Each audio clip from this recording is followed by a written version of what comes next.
त्वमेव माता च पिता त्वमेव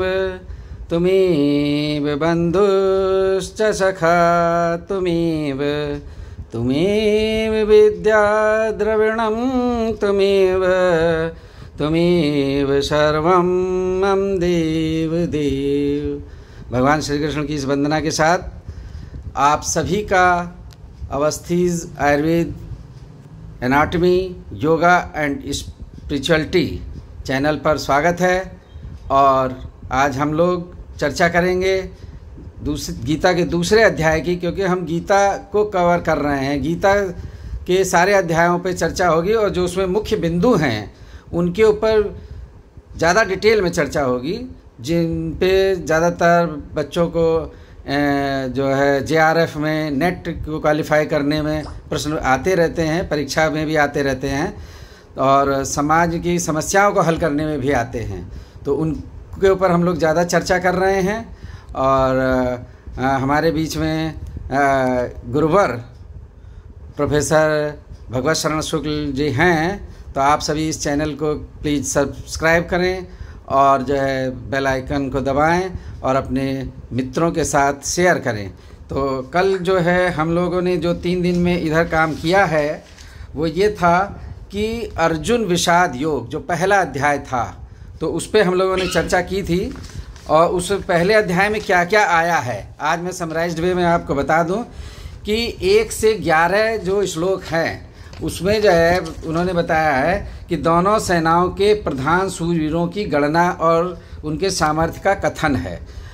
और 13 से 15 जो श्लोक है उसमें दोनों सेनाओं के बीच की संघध्वनि का कथन है।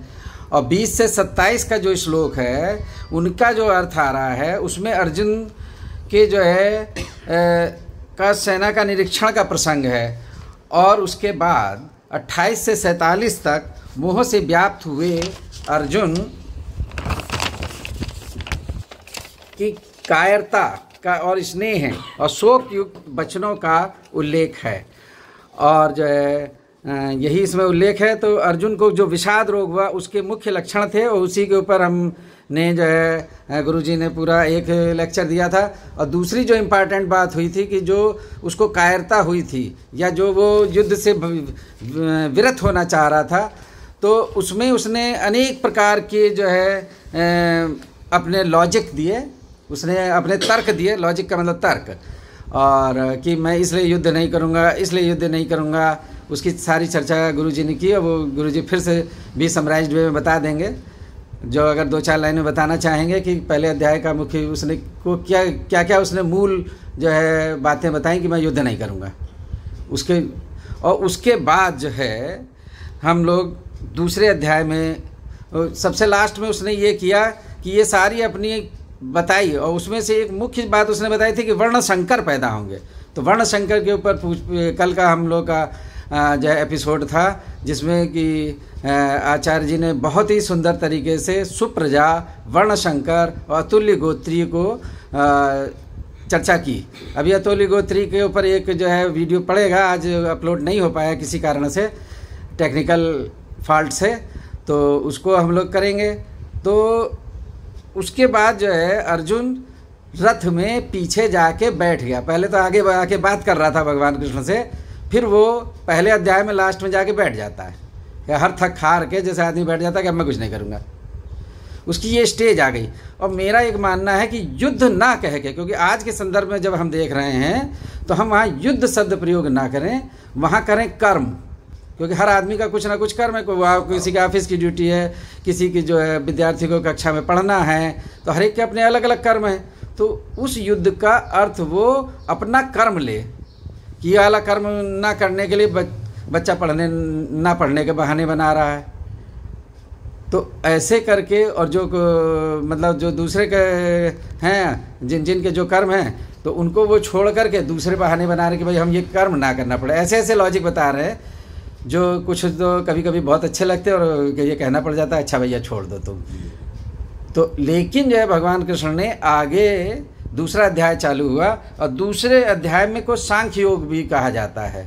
और सांख्य योग में जो है मुख्य रूप से 24 तत्वों का और जो है आत्मा का देहात्मवाद का और निष्काम कर्म का, बहुत सारी चीज़ों की चर्चा है। मैं उस पर नहीं जाऊंगा क्योंकि उसका मैं इतना विद्वान नहीं हूँ। हम लोग तो आयुर्वेद की थोड़ी चर्चा या पुटदेश पाते हैं, उसकी पूर्ण व्याख्या या पूर्ण विश्लेषण तो हमारे गुरुजी प्रोफेसर भगवत शरण शुक्ल जी अपने मुख से करेंगे, तो हम लोगों को ज़्यादा ज्ञान प्राप्त होगा, इसलिए मैं उस पर प्रकाश नहीं डालूँगा। तो उसको जो है हम ये चाहेंगे कि पहले तो हम लोग क्या क्या चर्चा कर चुके हैं आचार्य जी, वो संक्षेप में बता दें, तो फिर उसके बाद हम लोग दूसरे अध्याय पर चलें। वो ठीक रहेगा गुरु जी? नहीं, ठीक है, क्योंकि अभी हम लोगों ने 3 दिन में क्या किया जी, तो हम लोग उसकी पहले कर लें। कृष्णाय वासुदेवाय हरे परमात्मने प्रणतः क्लेशनाशाय गोविंदाय नमो नमः। इस चैनल से जुड़े हुए सभी श्रोतागण, दर्शकगण एवं इसके व्यवस्थापक आचार्य अवस्थी जी एवं सभी बंधुगण, ये हम लोगों का जो उद्देश्य है इस चैनल के माध्यम से कि हमारी जो धरोहर है उसको हम आज सभी के समीप पहुंचाएं और उससे जुड़ी हुई जो भ्रांतियां हैं उनको दूर करें। प्रथम अध्याय में हम लोगों ने धर्म क्षेत्र कुरुक्षेत्र इस प्रथम श्लोक की व्याख्या आज के संदर्भ में हम लोगों ने की, और इसके पश्चात व्यक्ति को सर्वप्रथम कैसे अवसाद होता है, विषाद होता है, और विषाद होने पर कौन कौन से परिवर्तन मस्तिष्क में, शरीर में होते हैं, उनका पूरा विचार हुआ। और उसके बाद फिर युद्ध की विभीषिका में क्या हो सकता है, जिसके विषय में उन्होंने कि सबसे पहले जो सनातन कुल धर्म है, वंश की मर्यादाएं हैं, वर्ण की मर्यादाएं, क्योंकि 3 धर्म मुख्य होते हैं। शास्त्रीय का विचार तो है ही है, और उन शास्त्रीय वैदिक सनातन पद्धति के माध्यम से 3 परंपराएं हमारे साथ चलती हैं। प्रथम परंपरा शास्त्र की अपनी एक स्वतंत्र परंपरा है जो सभी में लागू होती है, पूरे विश्व समाज को। केवल ऐसा नहीं है कि केवल वो अपने भारतवर्ष के जो चातुर्वर्ण व्यवस्था उसी में लागू, संपूर्ण विश्व में, क्योंकि प्रत्येक व्यक्ति का ये धर्म है कि वो मानव के लिए नहीं, प्राणी मात्र की कल्याण की कामना करे। तो ये धर्म है। दूसरे इसके साथ साथ जिसको हम एक सामान्य मानव धर्म कह सकते हैं, मानव व्यवस्था कह सकते हैं।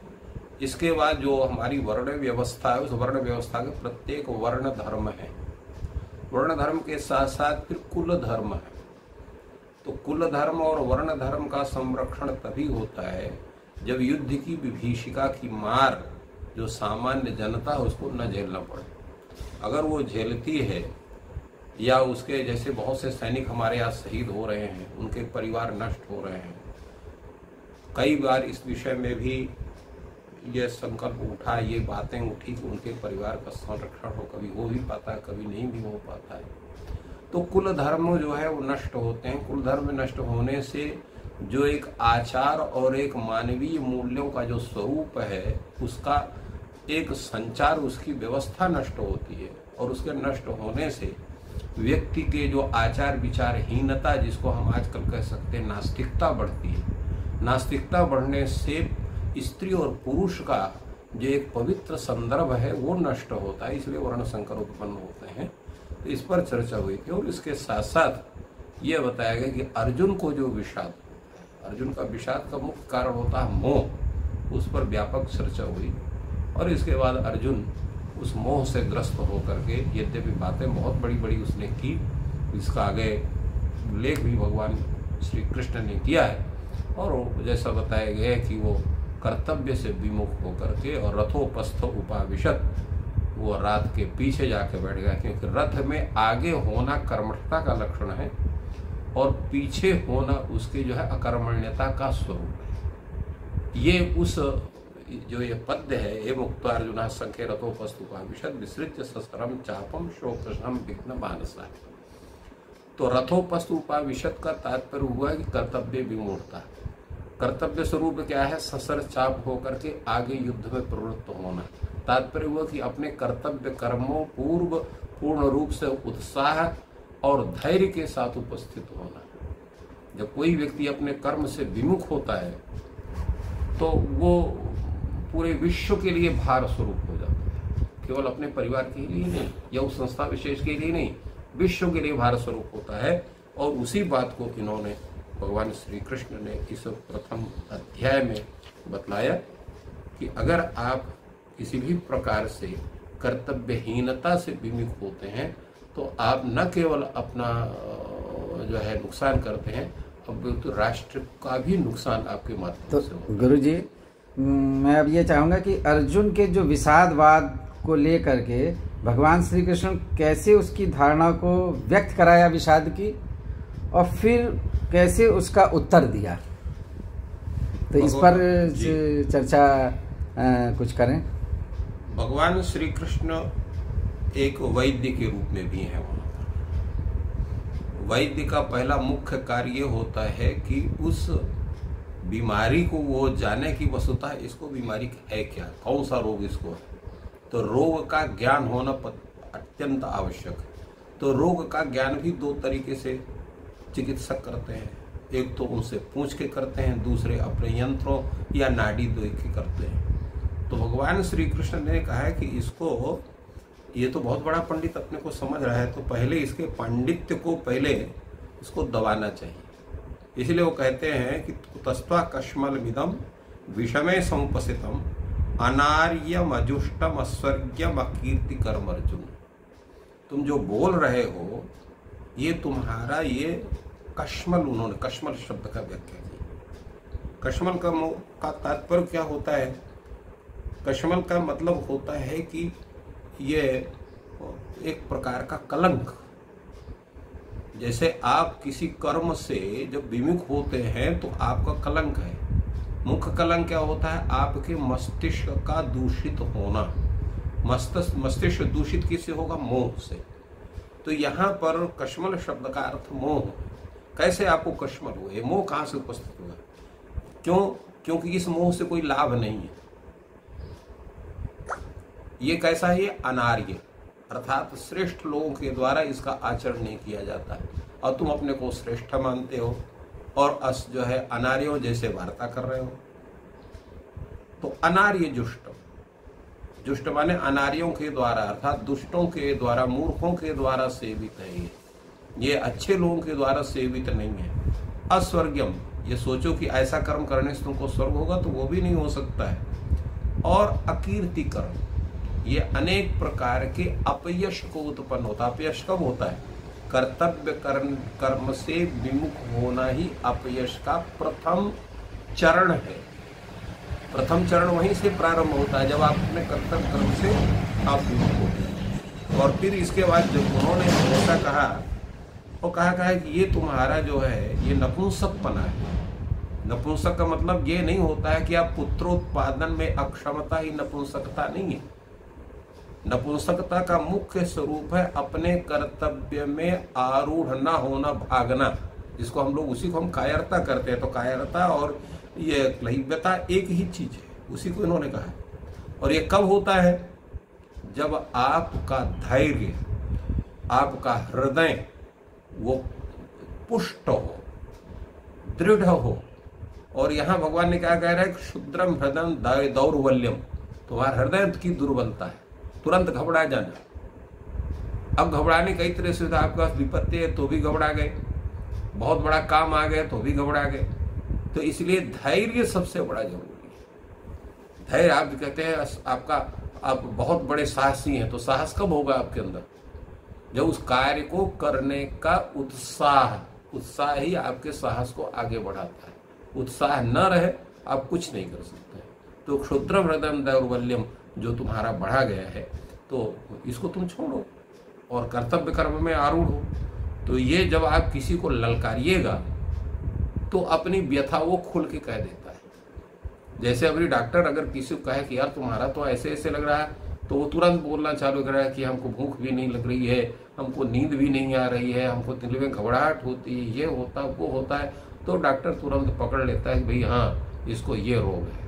तो भगवान ने भी उसको कहा कि इसके रोग को पहले जानो, इसका वास्तविकता क्या है। और इसीलिए जो है जब इस तरह से वो कहता है तो उन्होंने कहा कि मैं, इतने बड़े बड़े लोग मेरे सामने खड़े हुए हैं, बड़े मेरे गुरुजन हैं, मेरे ताऊ हैं, मेरे चाचा हैं, मेरे जो है वो क्या कहते हैं भीष्म पितामह, इनसे मैं कैसे युद्ध करूंगा।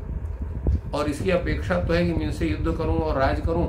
भीख मांग करके जी लेना ठीक है, इनसे युद्ध करना जरूरी है। यही होता है जो है अकर्मण्यता का स्वरूप। तो उस अकर्मण्यता का जो स्वरूप है वो अर्जुन को व्याप्त हुआ। तो इस कारण से भगवान ने अर्जुन को उन बातों की तरफ किया और अर्जुन ने वो कह दिया कि मैं जो है ये किसी भी कार्य में मैं उपस्थित नहीं हो सकता, नहीं कर सकता। परंतु एक बात अर्जुन जी ने कहा, वो कहा कि मैं इस समय इस स्थिति में नहीं हूं कि मैं कर्तव्य और अकर्तव्य का विचार करूं। और आप क्या है, जगत गुरु है। गीता ही एक ऐसा शास्त्र है जिसमें गुरु और गोविंद दोनों एक होते हैं। वही गुरु है, वही गोविंद है। और वही ने कहा कर्पण्य दोषो पहत स्वभाव पृच्छामि त्वाम धर्म सम्मूढ़ चेता यच्छ्रेयः स्यान्निशितं ब्रूहि तन्मे शिष्यस्तेहं शाधिमां त्वाम प्रपन्नम। तो वो कहते हैं कि मैं जो है कर्पण, ये कृपणता, ये जो कायरता रूप दोष है, उससे मेरी जो बुद्धि है वो उचित अनुचित विचार के लायक नहीं रहेगी, उससे शून्य हो गई है। तो मेरे लिए क्या आवश्यक है, इसको आप सही ढंग से बताइए। देखिए, उपदेश तभी होता है जब शिष्य के द्वारा उचित प्रश्न उपस्थित होते हैं। प्रश्न ही नहीं होंगे तो उत्तर कहाँ से होगा। ये गीता का ये ऐसा ये श्लोक है कि जो पूरी गीता की भूमिका को स्पष्ट करता है और भगवान उसके उत्तर देने के लिए बाध्य होते हैं। और फिर एक जो श्लोक इसके बाद का है जिसमें वो कहते हैं कि जो है भगवान, वो अर्जुन कहता है कि मैं जो है युद्ध नहीं करूंगा। वो कहता है नयोत्स इति गोविंद मुक्त्वा तूष्णीम बभूवः। न योत्से, योत्से का अर्थ वहां पर अर्जुन ने उसका मुख्य कार्य था युद्ध करना। तो वस्तुता यह है जैसे अभी हमारा कोई कर्मचारी है, वो कभी कभी कह देता सर मैं ये काम नहीं करूँगा, या विद्यार्थी देता है गुरुजी इसका इस विषय को हम तैयार नहीं कर पाएंगे, या अध्यापक कह देता है कि ये इस विषय का पीरियड हमें न दिया जाए, या कोई अधिकारी कह देता है कि ये बहुत बड़ी चीज इसको हम नहीं कर पाएंगे। ये भी एक तरह की कायरता है, क्योंकि हमें जब भी हम कर्तव्य कर्म से किसी भी कारण से जब उससे हम हटने का विचार करते हैं तो हमारी कायरता, उसको ये समय पर उसका उत्साह वर्धन जो सामने वाला व्यक्ति उसको करना चाहिए, गुरु को या भास को या अन्य व्यक्ति को, जो भी अधिकारी वर्ग है, कि जिससे उसकी प्रवृत्ति हो। कर्म में प्रवृत्ति होना ही अत्यंत आवश्यक है। तो इसी कारण से जब वो कह देता है कि मुझे जो है युद्ध नहीं करना है, और जब इस तरह से बात करता है तो भगवान श्री कृष्ण को ये ज्ञात हो जाता है कि मुझे क्या करना चाहिए, इसे कैसे वार्ता करना चाहिए। और उसके बाद फिर वो उसके जो मुख्य है वो चिकित्सा में उन्होंने पकड़ा। इस यह व्यक्ति समझ रहा है कि ये शरीर और आत्मा ये दोनों एक ही चीज है। जैसे आजकल बहुत कहते हैं, हाँ हमारे यहाँ भी एक चार्वाक सिद्धांत, वो कहता है कि यावत् जीवेत सुखम जीवेत ऋणम कृत्वा घृतम पिबेत भस्मीभूतस्य देहस्य पुनरागमनम कुतः। जब तक आप जीते हो खूब मौज करो, जिसको आज लोग कहते हैं मौज करो। तो मौज करने का मतलब एंजॉय द लाइफ। हाँ, एंजॉय द लाइफ। ये क्या है? एंजॉय का मतलब ये नहीं कि कर्तव्य छोड़ करके केवल आप मौज मस्ती करिए। उतना ही आवश्यक, जैसे निद्रा जितनी आपको आवश्यक है, जितना भोजन आवश्यक है, जितना आपको शरीर के मस्तिष्क के लिए अन्य वस्तुओं की आवश्यकता है, केवल उतना ही आपको मस्तिष्क को स्वतंत्र करना आवश्यक है, परंतु अधिकतम समय अपने कर्तव्य कर्मों में देना उचित है। नहीं तो आप पीछे रह जाओगे जिंदगी के विषय में, अध्यात्म के विषय में तो हो ही जाओ। तो यही चीज को उन्होंने कहा। तो देहात्मवाद ही हमारे मोह का मूल कारण। आज भी लोग जो है कहते हैं साहब क्या करोगे, ये तो सब ढकोसला है कि लोग फला कोई स्वर्ग जाए कोई नरक जाए, कुछ नहीं, ना स्वर्ग कोई होता है ना नरक कुछ होता है। खूब मौज करो, खूब चाहे आप अच्छा काम करो चाहे बुरा काम करिए, कौन देखने वाला है। कोई भगवान सगवान नहीं है, कोई गॉड नहीं है, कोई जो है अल्लाह नहीं है, सब ऐसी ही चीज है। तो ये जितने लोगों के बकवास हैं, ये नास्तिकों के, यही व्यक्ति को पथ भ्रष्ट करते हैं। और शास्त्र कहता है क्या कि ईश्वर के प्रति आप अपनी केवल श्रद्धा बनाते हुए उनका स्नेह करो, और अपने कर्तव्य कर्म का, असली पूजा तो कर्म ही पूजा है। तो कर्म पूजा के प्रति उसके पहले आपको ये समझना पड़ेगा कि आप जो हैं वो नहीं। तो ये अभी जरा 1 मिनट का ही बचा है, तो मैं फिर पुनः सबसे निवेदन करूंगा कि जो है चैनल को सब्सक्राइब करें, लाइक करें, और जो है इसके बाद जो देहात्मवाद है वो अगले अंक में, अगले एपिसोड में हम लोग देंगे। इसको मैं यहीं पर रोकता हूँ और धन्यवाद, शुक्रिया।